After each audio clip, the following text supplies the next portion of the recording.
بسم اللہ الرحمن الرحیم. ہم صدر سیکرٹری کریں گے. ایاک نعبد و ایاک نستعین.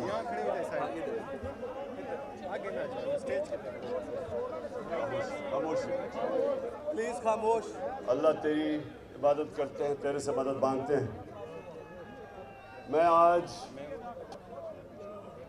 سرگودا بار ایسوسی ایشن پریزیڈنٹ صاحب آپ کا شکریہ ادا کرتا ہوں. ممبرز جو پنجاب بار کونسل کے آج بیٹھے ہوئے ہیں 5، ان سب کو خوش آمدید بھی کہتا ہوں. آپ کا گیسٹ بھی ہوں اور ادھر آنے کا بھی آپ کا خیر مقدم کرتا ہوں. اور میری جو انصاف لائرز فیڈریشن ہے ان سب کو بھی میں آج خوش آمدید کہتا ہوں. اچھا جی، اب تھوڑی خاموشی سے آپ نے میری بات سنی، آرام سے. دیکھیں، میں پہلے تو آپ کو جو اپنی 26 سال پہلے میں اب اس جد و جہد میں آیا تھا، جہاد میں، اس کا ایک مقصد تھا، اور وہ جو ایک بہت بڑا مسلمان ذہن ابن خلدون کہتا ہے، جس کو فادر آف ماڈرن ہسٹری سمجھا جاتا ہے. ساری دنیا میں مانا جاتا ہے کہ جو اس نے ماڈرن ہسٹری کی ابن خلدون کی جو فلسفہ تھا، وہ دنیا مانتی ہے کہ پہلا اتنا بڑا عظیم ہسٹوریوگرافر تھا. تو وہ کیا کہتا ہے؟ کہتا ہے میں نے جو قرآن کا مطالعہ کیا ہے تو میرا سارا جو نچوڑ ہے قرآن کے مطالعے کا وہ یہ ہے کہ اللہ نے انسان کو زمین پہ بھیجا یہ ایک چیز کے لیے ہے کہ میری زمین پہ انصاف قائم کرو. اب یہ آپ نے سمجھ جائیں، تھوڑی خاموشی کیجیے. آپ نے ذرا ایک بات میری سننی ہے غور سے. دیکھیں، اللہ نے جب انسان کو اشرف المخلوقات بنایا، سب سے عظیم مخلوق، تو اس نے یہ بھی کہا کہ جب انسان اوپر جاتا ہے، اس کی پرواز اوپر ہوتی ہے تو فرشتوں سے وہ اوپر چلا جاتا ہے، لیکن جب وہ گرتا ہے تو جانوروں سے بھی نیچے چلا جاتا ہے. تو انسان کے معاشرے میں اور جانوروں کے معاشرے میں فرق کیا ہے؟ 2 فرق ہیں. انسان کے معاشرے میں انسانیت ہے، ہمارے میں فکر ہوتی ہے کمزور کی. اگر واقعی انسانیت کا نظام ہے، جو نبی صلی اللہ علیہ وسلم نے دنیا کی پہلی فلاحی ریاست بنائی تھی مدینہ میں، جدھر اصل میں انسانیت کو آگے رکھا گیا.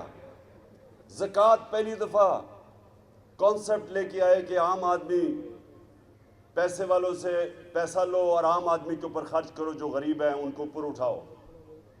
یہ بڑا عظیم کانسیپٹ تھا فلاحی ریاست کا، جو آج مجھے افسوس سے کہنا پڑتا ہے کہ اسکینڈینیویا میں اگر آپ جائیں تو آپ کو صحیح معنی میں فلاحی ریاست نظر آتی ہے، لیکن شاید ہی کسی مسلمان ملک میں وہ فلاحی ریاست نظر آتی ہے جو نبی صلی اللہ علیہ وسلم نے کانسیپٹ دیا تھا مدینہ میں. اور دوسری جو جانوروں سے اور انسان میں فرق ہے، جانوروں کے نظام میں انصاف نہیں ہے، طاقت کی حکمرانی ہے. جو طاقتور ہے اس کے لیے ایک قانون ہے، اور جو بیچارہ کمزور ہے وہ چھپتا پھرتا ہے، کوئی اس کی حفاظت کرنے کو لیے نہیں. انسانی معاشرہ ہوتا ہے جدھر ایک کمزور کو تحفظ دیا جاتا ہے، اس کو قانون کہتے ہیں. قانون تو کمزور کو چاہیے، طاقتور تو ویسے ہی کبھی قانون کے نیچے نہیں آنا چاہتا. صرف کمزور کو قانون چاہیے طاقتور سے تحفظ لینے کے لیے. سو یہ میں آپ کو صرف انیشل بتا رہا ہوں کہ میں نے جب 26 سال پہلے اپنی یہ سٹرگل شروع کی تھی تو یہ 2 پرنسپل تھے: انصاف، انسانیت، اور تیسرا خودداری. کیونکہ لا الہ الا اللہ انسان کو آزاد کر دیتا ہے، کسی کا انسان کی اور ہر قسم کی غلامی سے آزاد کر دیتا ہے. ایک حدیث ہے کہ لا الہ الا اللہ انسان کو غیرت دیتا ہے، کسی کے سامنے نہیں جھکتا وہ. تو یہ 3 پرنسپلز تھے. تو میں آج بات صرف انصاف کا کرنا چاہتا ہوں، اور میں آپ کے پاس اس لیے آیا ہوں کہ میں چاہتا ہوں کہ آپ اب میرے ساتھ مل کے اس ملک کی جو حقیقی آزادی کی جنگ ہے، آپ میرے ساتھ مل کے اس پہ شرکت کریں.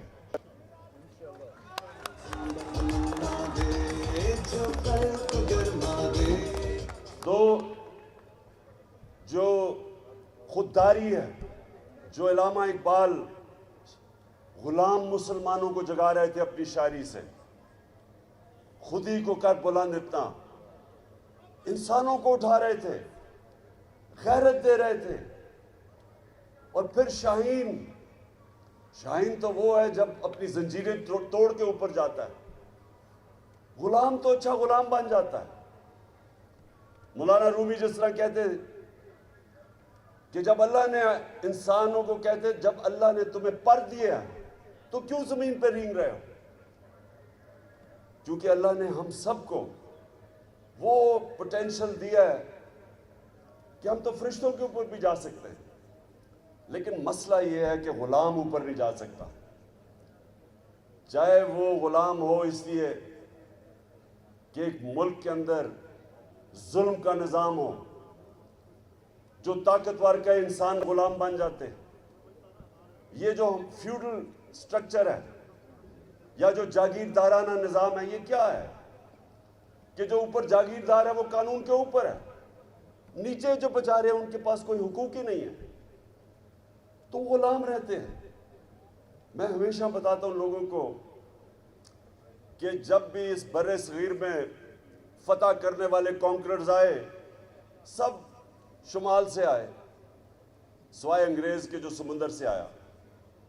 تو کوئی راستے میں رکاوٹ نہیں ہوتی تھی. جب وہ پہاڑوں سے نکلتا تھا، افغانستان سے، خیبر سے نکلتا تھا، تو سیدھا راستہ پہنچا تھا دلی کا، کیونکہ لوگ غلام تھے. جب وہ غلام تھے تو وہ لڑتا ہی کوئی نہیں تھا اپنی آزادی کے لیے. صرف آزاد لوگ اپنی آزادی کے لیے لڑتے. تو ایک پانی پت کی جنگ ہوتی تھی اور جو بھی جیتا تھا وہ ہندوستان کا سربراہ بن جاتا تھا. باقیوں کی زندگی پہ کوئی فرق نہیں پڑتا تھا کیونکہ وہ پہلے غلام تھے. صرف آزاد لوگ کھڑے ہوتے ہیں اپنی آزادی کے لیے، صرف آزاد لوگوں کی پرواز ہوتی ہے. تو ایک تو ہم نے اپنے ملک کو یہ جو ہم اوپر امپورٹڈ حکومت بیٹھی ہوئی ہے جو کہ بیرونی امریکی سازش سے ہمارے پہ مسلط کی گئی ہے، جو وہ ہر کام کریں گے جو اوپر سے حکم آئے گا، یہ آپ کے حقوق کے لیے کبھی کھڑے نہیں ہوں گے.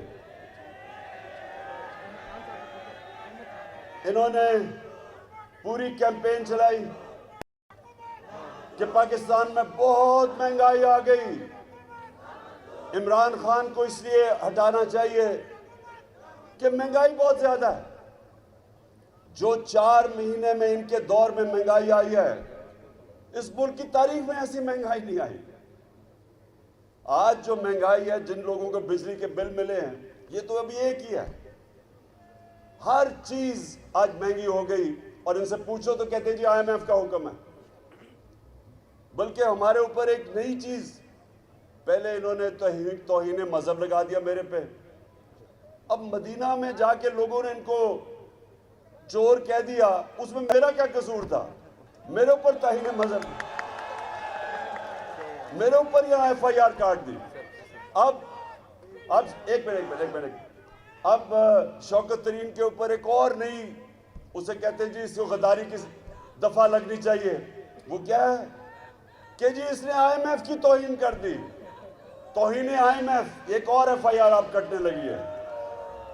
تو ایک منٹ ابھی نہیں تو ایک منٹ تھوڑا سا ذرا جذبہ سنبھالے. میں ذرا کیونکہ آپ سے بڑی امپورٹنٹ باتیں کرنے آیا ہوں جی. تو سب سے پہلے یہ یاد رکھیں کہ ہماری جو حقیقی آزادی کی تحریک ہے اس پہ ہم نے ایک آزاد خود مختار غیرت مند قوم بننا ہے جو کبھی کسی کی سوائے اوپر والے کی کسی کی غلامی نہیں کرے گی. اور ہم فیصلے پاکستان کے فیصلے پاکستان میں ہوں گے. کوئی امپورٹڈ فیصلے نہیں ہوں گے اس ملک پہ. کہ اگر ہم سمجھتے ہیں کہ روس سے تیل میں ہندوستان 40% کم قیمت پہ تیل خرید رہا ہے, ہم کیوں نہیں خرید سکتے؟ کیونکہ یہ امپورٹڈ حکومت کو خوف ہے کہ جن لوگوں کی یہ غلامی کر رہے ہیں وہ اجازت نہیں دیں گے ان کو. لوگ بچارے مہنگائی میں پس جائیں. یہ وہ کریں گے جو ان کے آقا ان کو حکم کرتے ہیں. اور ہم سنیں ذرا, اور ہم جس قوم نے 70-80 ہزار اپنے لوگوں کو قربان کیا امریکہ کی جنگ میں شرکت کر کے, اور آج اگر وہ امریکہ کہہ رہا ہے کہ بیسز دو پاکستان میں یا ہمارے اوپر سے ڈرون اٹیک کرے وہ افغانستان میں, ہم کیوں کسی کی جنگ میں شامل ہوں؟ کیا ہمیں سبق نہیں مل گیا؟ تو یہ دوسری چیز ہے کہ میں چاہتا ہوں کہ آگے سے میری قوم کبھی کسی کی جنگ میں شرکت نہ کرے, کسی کے لیے اپنے لوگوں کو ہم قربان نہ کریں. اور جو دوسری چیز جس کے لیے میں آپ سب کو تیار کرنے آیا ہوں, دیکھیں جو اس سے بھی بڑی جنگ ہے. حضرت علی کا قول ہے کہ کفر کا نظام تو چل جائے گا لیکن ناانصافی یعنی جو ظلم ہوتا ہے جدھر وہ نظام نہیں چل سکتا. ونسٹن چرچل, دوسری جنگ عظیم, ہٹلر کی فوجیں فرانس میں کھڑی ہیں, بمباری ہو رہی ہے برطانیہ کہ لوگ گھبرائے ہوئے ہیں کہ ہم بچیں گے یا نہیں. تو وہ پرائم منسٹر ونسٹن چرچل سے پوچھتے ہیں کہ کیا ہم بچ جائیں گے؟ وہ جواب دیتا ہے کہ کیا ہماری عدالتیں انصاف دے رہی ہیں؟ جب انہوں نے کہا دے رہی ہیں تو اس نے کہا کوئی قوت ہمیں تباہ نہیں کر سکتی. جو آپ کی مجھے مدد کی ضرورت ہے, یہاں ہمیں انصاف کی جنگ لڑنی ہے, رول آف لا کی, قانون کی حکمرانی کی جنگ. یہ اس کے لیے آپ سب سے زیادہ ذمہ داری آپ کی ہے. پاکستان کی جو وکلا کمیونٹی ہے, آپ کے اوپر اللہ نے ذمہ داری ڈالی ہوئی ہے. ہماری جو آخرت میں امتحان ہوگا وہ اس چیز پہ ہوگا کہ اللہ نے جو بھی آپ کو نوازا تھا اور آپ کو اس نے قانون کا علم دیا ہے, آپ باقی لوگوں سے بہتر جانتے ہیں قانون کو, آپ عدالتوں میں پیش ہوتے ہیں. آپ سے بھی وہ پوچھے گا کہ جب پاکستان میں ظلم ہو رہا تھا, کمزور کے لیے ایک قانون, طاقتور کے لیے دوسرا قانون, کمزور چوری کرے جیل میں اور طاقتور چوری کر کے NRO لے کے اور پرائم منسٹر بن جائے. یہ اس نظام کے متعلق حضرت علی نے کہا تھا کہ ایسا نظام نہیں چل سکتا. اور سارے دنیا کے اندر, میرا ساری دنیا پھرا ہوں, صرف امیر اور غریب ملکوں میں فرق ایک ہے. غریب ملکوں میں یہ ظلم کا نظام ہے, ناانصافی کا نظام ہے, اور امیر ملکوں کے اندر انصاف ہے. جدھر رول آف لا ہے ادھر خوشحالی ہے, اور جدھر جنگل کا قانون ہے وہ غربت ہے. یہ وقت ہے پاکستان میں کہ ہم سب کو اب اس حقیقی آزادی کے لیے لڑنا ہے, کیونکہ انصاف انسانوں کو آزاد کرتا ہے, ظلم انسانوں کو غلام بناتا ہے. جب تک ہم اس قوم, لوگ ہم, آپ وکلا اور قوم میں شعور پیدا نہیں کرتے کہ ہم نے اپنی آزادی لینی ہے انصاف لے کے, یہ ہو ہی نہیں سکتا کہ ملک کے سارے بڑے بڑے ڈاکو جو 30 سال سے اس ملک کو لوٹ رہے ہیں, وہ آ کے ہمارے اوپر بیٹھ جائیں اور ہم چپ کر کے بھیڑ بکریوں کی طرح عمران خان کو کہیں اچھا جی سیلاب آ گیا ہے، عمران خان چپ کر کے تسلیم کر لو ان کو۔ میں انشاءاللہ سیلاب میں ان سب سے زیادہ کام کروں گا، لیکن تمہارا بھی پیچھا نہیں چھوڑوں گا۔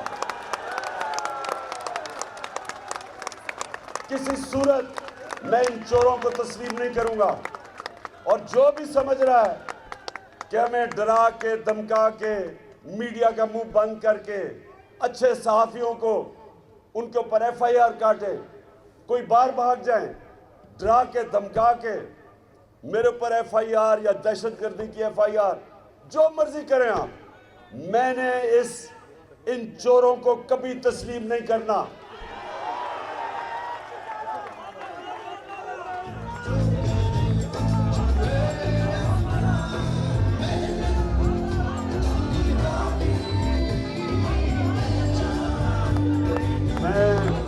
میں اپنے سارے پاکستان کے وکلا کو آج اس حقیقی آزادی کی تحریک میں دعوت دے رہا ہوں۔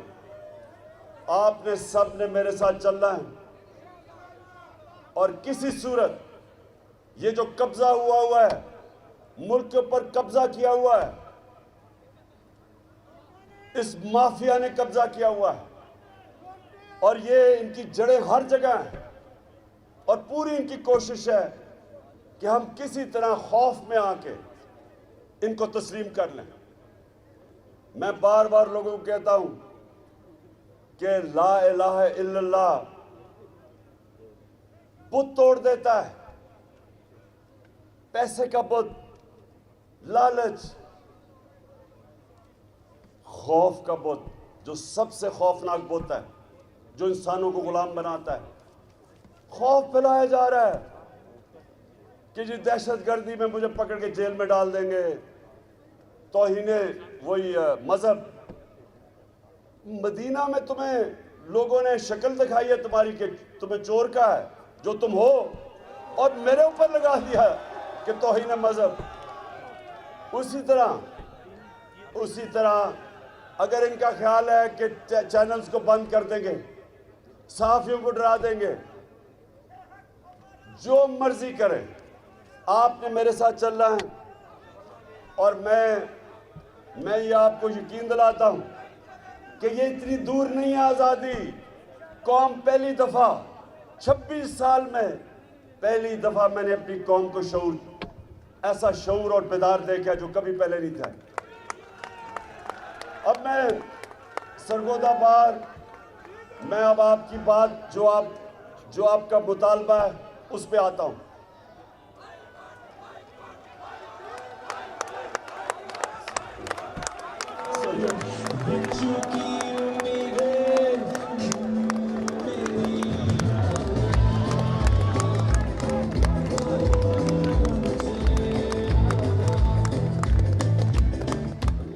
میں دیکھیں، سب سے پہلے تو میں آپ کو ایک بات کہنا چاہتا ہوں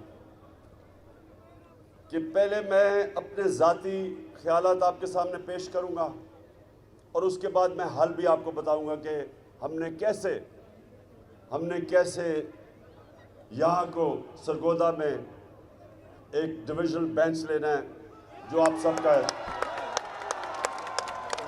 دیکھیں، میں اپنا ذاتی ویو، میرا ذاتی ویو یہ ہے کہ پاکستان کے اندر جو ہر ڈویژن ہے اس کو صوبہ بننا چاہیے۔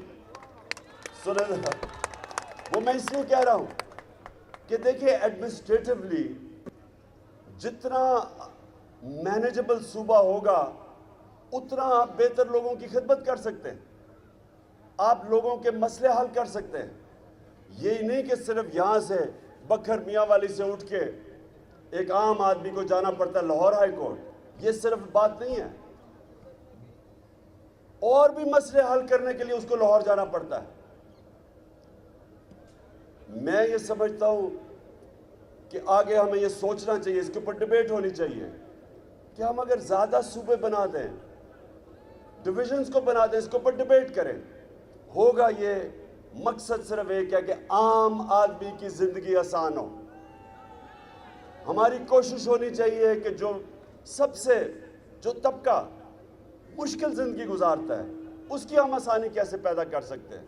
میرا خیال کہ اگر یونٹ زیادہ بن جائیں، ان کے مسئلے وہاں حل ہو جائیں، لوکل گورنمنٹ سسٹم اچھا بن جائے، تو پہلی تو یہ چیز، اور دوسرا یہ بھی کہ انصاف، جس طرح میں نے شروع میں بات کی، سب سے امپورٹنٹ چیز ایک معاشرے میں انصاف ہوتا ہے۔ انصاف کے لیے بالکل لوگوں کو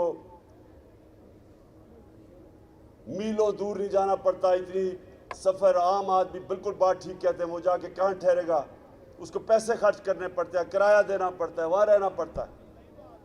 اور میں آپ کو یہ بھی بتاؤں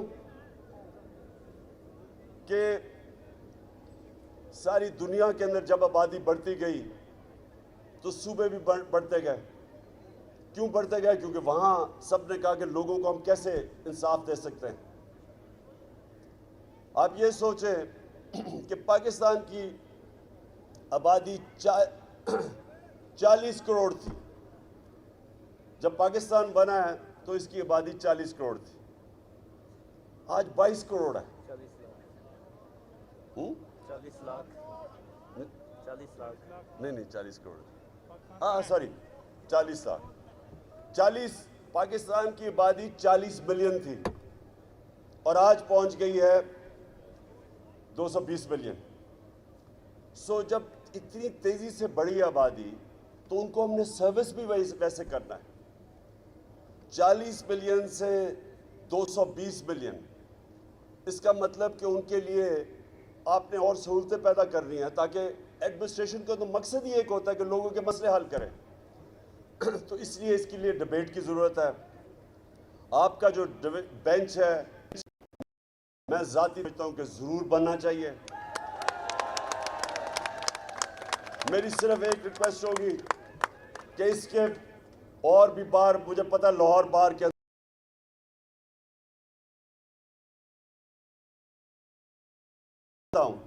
ہم بیٹھ کے ان کو کنونس کریں کہ یہ لوگوں کی بہتری ہے اس میں، اور میں آپ کے ساتھ مل کے ان کو کہوں گا کہ یہاں لوگوں کی زندگی آسان کرنے کے لیے اور انصاف دینے کے لیے یہاں ضرور، بلکہ ہر ڈویژن میں بینچ بننا چاہیے۔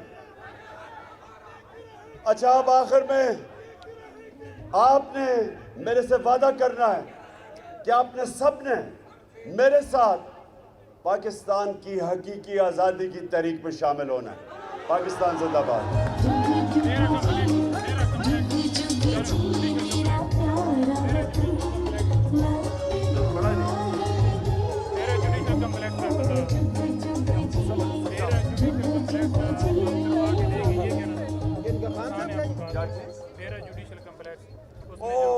سوری، ایک چیز میں بھول گیا، ہم نے پہلی دفعہ اسلام آباد کے اندر ایک جوڈیشل کمپلیکس بنایا ہے، وہ بن رہا تقریباً کمپلیٹ ہو گیا ہے۔ یہ پہلی دفعہ اسلام آباد میں بنا ہے اور وہ ہماری حکومت نے بنایا تھا۔